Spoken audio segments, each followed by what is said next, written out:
What do we think? Another Mitsurugi prayer. We need 3.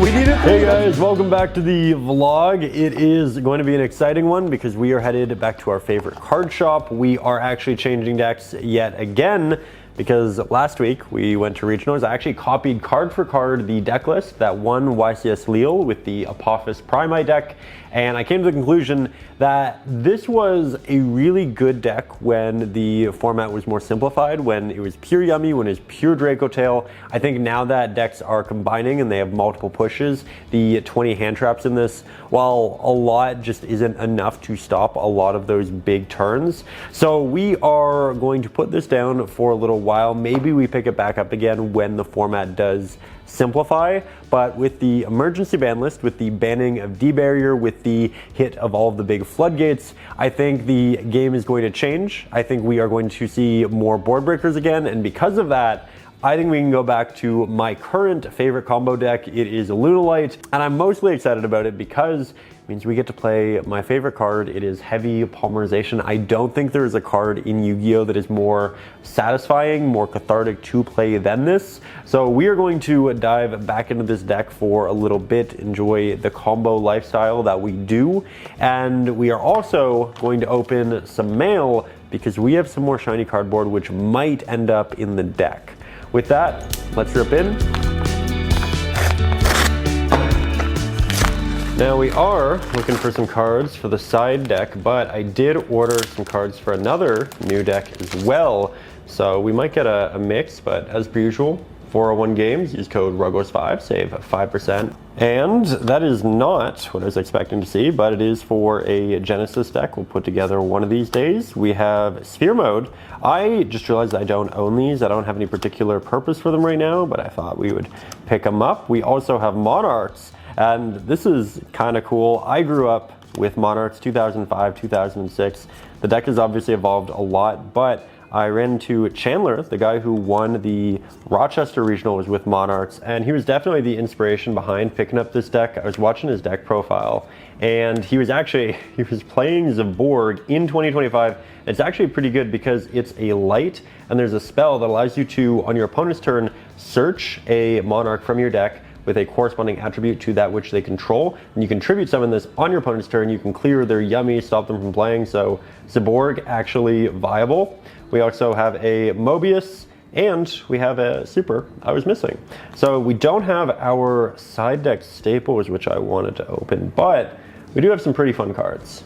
Okay, so we didn't get the side deck staples that we were looking for, but that's okay. I'm sure they'll come for next week's mail day. I'm not going to make you wait until next week to learn what the side deck card is. It is Mask of Restrict, and in theory, we're going to swap out the Protoss and Flag for it. These cards are great because they stopped the Ligers from getting tributed over by Wosu. In theory, the Mask of Restrict does the same thing. It's not searchable like the Protoss, but it's still a good card, so we will try that once we get it in the mail. I'm also, while we're talking about editing the deck, going to try Book of Eclipse in the main yet again. This is a decent board breaker. It's ashable, it's purgeable, but where it really shines is that it lets us play through cards like Imperm with Gold Leo, and if we get to play, then we're probably going to win the game. So this is going back in the main. We are playing predominantly board breakers, with the exception of Fua in this list, and I'm just excited to play some cards. With that, I think I know what I'm doing. I think I know what we're playing. We do have locals in about half an hour, so we are going to get packed up, showered,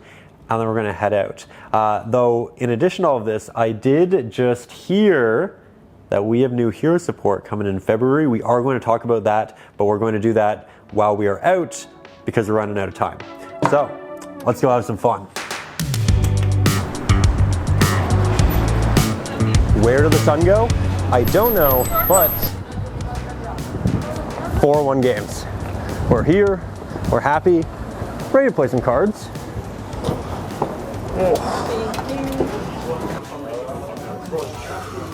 I think at least you actually worked the event, because then you were going to cancel worse. As an update, we are here. We have iced coffee, the classic. very carefully.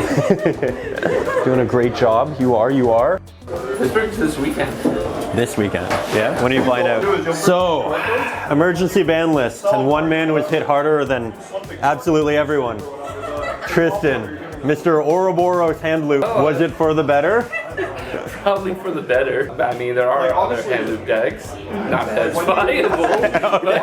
Already, like, eye on the prize. Like, Mermail? I could play Mermail. Well, I was thinking more of Dark Limits. Back to Dark. Actually, when I met Tristan, it was back in tier limit format.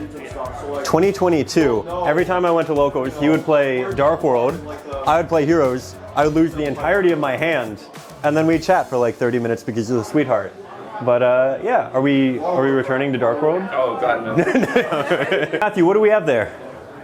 Is that a complete maxed Lunalite deck? We're missing one. We're missing one. They are accompanied by the ulti tankies now. Ooh, those actually are. Yeah, they're very crispy. Really pretty. They got good texture. I saw you also had a foil Foolish Burial Goods.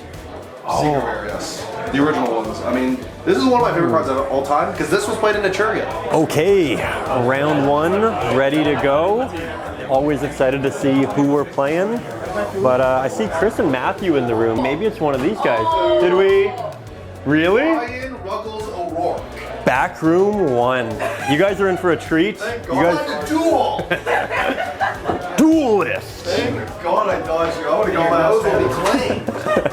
ass Lunalite versus Lunalite? That's it. Oh, we're playing the mirror? I've never played the mirror match. I'm so scared. Well, I was telling Chris the reason I returned to Lunalite was because of that look you had on your face yesterday when you saw the trap cards, the purple cards. And we got red versus blue. Oh, that's kind of perfect. Halo fans rejoice. So we're jumping into a very difficult match against my fellow Lunalite enjoyer and great friend, Matthew. You know him well. He and the boys came over to help me test for my very first regional is back. We've done the road trips to Rochester, and honestly, I credit him as being one of the main driving forces in making me better at this game over the last 10 months. But with that, he is now the round one opponent, and we have some stakes here because I've never actually beaten him at a match at locals. That said, we are starting off strong as we are winning the dice roll and we are opening well with 2 routes to combo. I opt to go with the Foolish Burial Goods. We send a Serenade Dance, it's banished, we discard, and full combo into double Liger Dancer, SP, Bagooska, and our set card. Matthew tries to push through the board as Lunalites is a pretty incredible go in second deck, but he doesn't have any specifically go in second cards, and I am able to stop the more important pushes in that I banish his Perfume with the SP, limiting his bodies, but also ensuring that he doesn't get a fusion engraved for Hound, and we're able to take game 1. Game 2, he is going first. He builds the exact same board that I did, though through a different combo line as he does play Dugaris instead of the M7. That said, I do bait all of his interactions with my first 5 cards, saving the thrust as the final push. It's resolving, we're grabbing Heavy Poly, I make Liger, we clear his board with Liger's effect, he clears my board with Liger's effect as they're not towers to each other, but I leave myself on absolutely nothing left, though it's actually okay because he used Dugaris in the previous turn. It means he's not drawing into Engine on his turn. I still have my Hound engraved to negate if he wants to use either of his Pendulum Scales, and after 5 grindy turns later, I am able to get to the second Liger Dancer, and we are able to take that one as well. So big moments there, though the mirror is definitely a really interesting one as the Ligers just aren't towers here. And if you guys do want the card by card, almost 10-minute breakdown of this full match where I explain my full turn 1 combo as well as how I cracked the full Lunalite board, it'll be up over in the Patreon bonus vlog, as it would just make this vlog way too big and there's still a lot of gameplay I do want to show you in this, specifically against Yummy, because it's really good. That said, we are going to jump back into this because we do have a lot more games to play. That is a gigantic brain play. Yeah, I would not have thought of that in a million years. Set all these cards to try to buy myself time, but yeah. The thing I was thinking about was actually making some changes to the extra deck. The extra deck to me is really tight, and that's kind of the biggest issue that I'm having with the deck itself right now. I wanted to somehow get a third Perfume in here. I really like Perfume at 3. I dropped it to 2 for 1 week. And I missed it. I just felt like I didn't have So you're not playing Dugaris, are you? I'm not, here, I'll show you what I'm playing. I'm not playing Jagaris. The line when I draw Emerald Bird used to be really bad, and now it's Good because of that. pretty good. So I play 2 of those, I play 3 and 3. I tried 2, I didn't like that. I feel like this has been wonderful into Yummy because this is such a good backup plan. So I feel like you have to play it. Well, the thing with Yummy is that even the Leo Dancer is basically unoutable for them because they can't target it or destroy it. What do we want today? Oh, what do we want? Just go with the Blue Jays catchphrase. I want it all. I want it all. What do we think? Another Mitsurugi prayer. We need 3. We needed 3. That's great. We happily take it. Well done. Now we're playing against Ryan on Pure Yummy, and I believe the last time we played, I was on Pure Odeon, and he absolutely systematically destroyed me. For those of you at home, I don't know if we posted this yet, but last week I played Pure Odeon, just thought I'd try it out. Played against Ryan here, and he taught me why we should play combo. So we are back on Luna, and we are hoping to even things out a little bit. With that, we do lose the dice roll, but we open 2 incredible cards in Thrust and Heavy Poly. Now, we do see Yummy start with a cookie and combo into the full Yummy board, plus 2 traps conveniently placed right across from my pendulum zones. From your other pendulum zone. Whoa, whoa. Hey. Whoa, Ryan. You can't guess what these cards are. What are we doing, my guy? I draw into Eclipse, which does feel like winning the lottery. We fire it off, and an Ash Blossom, unfortunately, does come down, stopping it. Though this does turn on our Thrust, so we are firing that off. It is being negated by the Herald, and at this point, we are safe to activate the Heavy Polymerization. So we are banishing 3 from the extra deck. We are sending the Kaleido. We are summoning the Liger Dancer, and the Liger is, of course, clearing that board. From there, Foolish Burial is then activated. We are sending a Silver Hound, which is triggering to special summon from deck, but also give us access to a Spell and Trap Negate when we need it. Gold Leo is then summoned, and it is also hit with an imperm, which, you know, we assumed was there. And this is actually okay. We could negate it with a Silver Hound, but I'm going to let it resolve because I'd rather save the Silver Hound. And really, Gold Leo is just there for some extra damage. With that, I do go to battle. We are swinging in with the Liger. We are swinging in with the Gold Leo, and we are taking that game 1. So, honestly, very, very good start, especially considering we did draw like 3 board breakers. That felt great. I really like this build with the board breakers right now. That said, we are heading into game 2. Now, game 2, Ryan is yet again going first. He builds essentially the same board, and I attempt to activate Dark Ruler No More in my main phase. He uses Surprise on Resolution to essentially have a second board yet again. I then activate Lunalight Fusion in an attempt to resolve a bunch of card effects before he can essentially re-establish his Yummy bodies, but an Ash Blossom is coming down, and while I have additional pushes, they are simply just not going to be enough to push through all of that. And big shout out to Ryan on this one. He used a Lollipo to banish my Lunalite Perfume, which was actually a really good hit. If he didn't do that, I think I would have been in a great place, but he is learning the matchup well, and we're getting some good games because of it. That said, we are moving into game 3. Now, I draw 2 different ways, which in theory get me to double Liger, SP, Bagooska, and I opt to begin with goods as it is better into Droll. It is resolving. We are sending the Serenade, then we are banishing the Serenade and discarding Martin for effect, and summoning the Gold Leo, which along with the Martin are triggering to add cards. Though, once they do, Droll is unfortunately coming down, but because we prioritize things in the way that we did, we're actually doing okay here. With that, the Tenki is discarded with Gold Leo's effect. I normal the Kaleido. I decided to do another hand trap check by activating the Masquerade, which is actually resolving. We are sending a Hound. Hound is specialing a second Kaleido from deck, and Kaleido number 1 is sending a Wolf from deck to grave for cost. Gold Leo is then adding the Wolf back to hand. Kaleido number 2 is then sending a Leo Dancer from the extra deck to the grave. Now we are scaling the Wolf, we are activating the effect, and we're getting hit with a Ghost Spell. Luckily, I did save the Yellow Martin in grave, so we are bouncing the Wolf back to hand. We are rescaling it, and since it's not a once per turn effect, we are still able to get to that big Liger Dancer. After that, we are overlaying our remaining bodies into the Bagooska. Next, we are setting our back row, and hopefully this shows to the fellow Lunalite enjoyers that you can still play around Droll, you can play through it if you prioritize your cards right, and keeping Yellow Martin in grave does insulate you from cards like Ghost Spell. That said, while we do see Ryan attempt to play play into the board between the Impulse, the Board Wipe, and the Gooskies. We are winning game 3, and we are taking that match, which was a necessary one, again, after last week when I did play pure Odeon, and he just absolutely wiped the floor with me.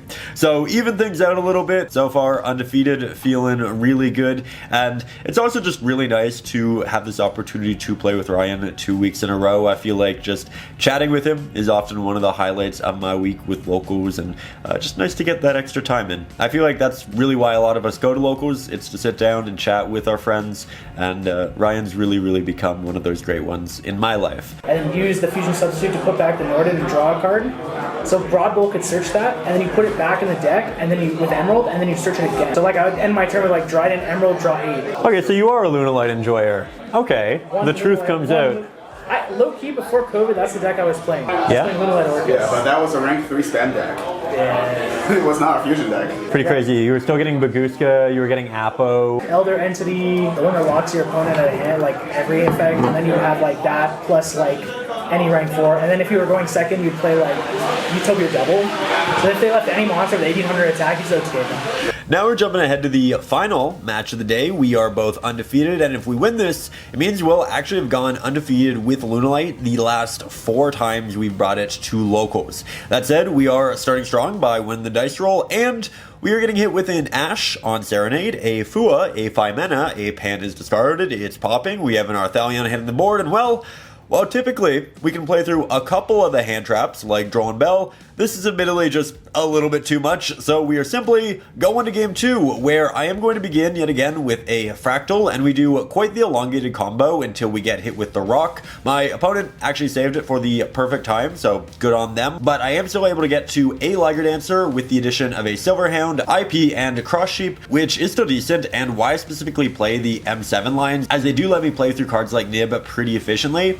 That said, we do have a grindy one here. I actually admittedly misplay by activating my Silver Hound to negate one of his pushes, which led me vulnerable to Branded Fusion, which summons his out, which is Titaniclad. It is just as big as the Liger, it can't be destroyed, and it has taken down our big towers. From there, he is able to outgrind me, so Branded Dracotail is going undefeated this week. We are still happily going X1, still winning some packs, and to be honest, while difficult, it was actually a really great last match. My opponent was super friendly, and I did learn to save the Hound for Branded Fusion, as long as we can still stop the Arthalion from spinning it back. Okay, so X1, we've got some packs, and Tristan over here pulled the Marshmallow earlier, so he's got the luck today. So much pack opening ASMR going on. It's wonderful. We have Double Fusion. DDD. Yep, we take it, we take it. Okay, so you first, Tristan. What are we pulling? Radiant Typhoon? It's a synchro. It's a synchro? Oof. Okay, well, you know what? That's okay. Bearlord's got a better pull right here. Are you feeling it? Are you feeling it? Like Bob Builder's machinery, yes, we can. Yeah, yes, we can. Yes, we can. Spoken like a true Earth Machine enjoyer. Okay, we're close, we're close. Oh, you know what? Oh, hey, at least you got a secret. Yeah. Every week we pull a Doomsy secret. Thank you for keeping us on track. I appreciate that.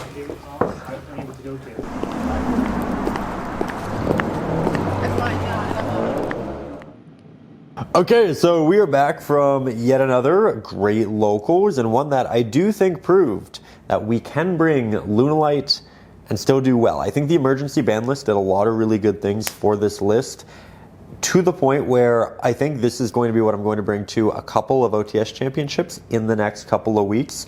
We'll record those, we'll continue to vlog those. I did realize though that as for the side, I have Impulse and I have Ash for Dracotail.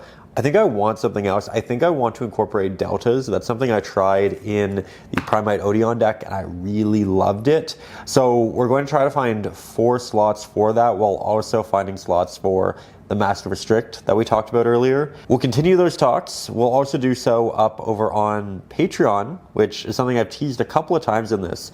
But up there, I want to start doing bonus vlogs pretty much every week with a bunch of the bonus segments that I can't fit in these. In theory, we're going to do full deck profiles up there, so I'm going to talk to you about the individual cards I'm choosing on a deeper level. I also want to get to reincorporate the gym segments up there. I want to give you more full combo explanations. I think this week specifically, we had that game with Matthew where I did the entire combo, got to the double Ligers, the bagooska, we had SP. That we will be including up over there, as well as our full second game where I show you how I broke the full Lunalite board very specifically.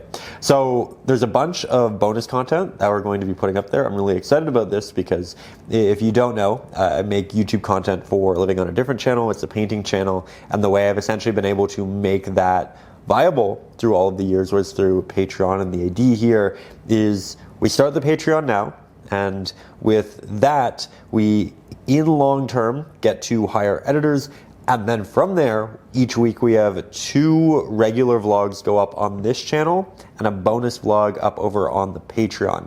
Right now it's going to be a vlog up on the YouTube channel and then a bonus vlog up over on the Patreon. Goal is to get to 3, but with Patreon now we'll be doing 2 vlogs a week, and if you guys would like to see those second vlogs, support the channel, help out, that is the way to do it. There's going to be a link in the description. We're also going to do the classic, so you can get your name at the end of the video read aloud, another Patreon classic. We'll also be doing signed cards, so if you've ever wanted a QCR Neos or a Cyber Dragon signed Sentia, and we can do that. I'm also going to start taking individual questions for the bonus vlog, maybe this one, where you can ask a question, I'll answer it at length in one of these. So I'm really trying to do a lot up there. I'm really excited about it. I'm a big believer in Patreon. It's something that, again, I personally use. I sign up to a lot of Patreons because I love supporting individuals who make things. And I also love Patreon as a platform to kind of crowdfund building things, as I've done with the painting channel and I intend to do here, because long term, I want to do this. I want to do a lot more of this. I want to be as consistent as possible. I think editors are the way to do this, and I think this is the way to get to that point where we have the editors and whatnot. These are going to be less edited than typical. They're going to be very relaxed, and I think that's a big reason why a lot of you watch these and enjoy these. We're going to really double down on the relaxed element of it, but it's pretty exciting. And if you enjoy these videos, if you appreciate them, if you've been watching for a while and you would like to support the channel, if you'd like to help, if you'd like to help me continue to do these but also build them and do more of them, then I would really appreciate it if you checked out the Patreon down below. There will be a link, and there will also be a bonus video ready waiting for you that you can watch right now. So if you just like a little bit more, it's up there. But as per usual, to all of you, regardless of if you check out the Patreon or not, thank you for being here. Thank you for being a part of this community. Thank you for watching along. It was a pleasure playing cards this week. It'll be a pleasure playing cards next week. And next week will be fun because the Belleville guys are coming back. But with that, I'll see you guys soon. Thank you for being here. Patreon's in the description. Take care. Peace and love.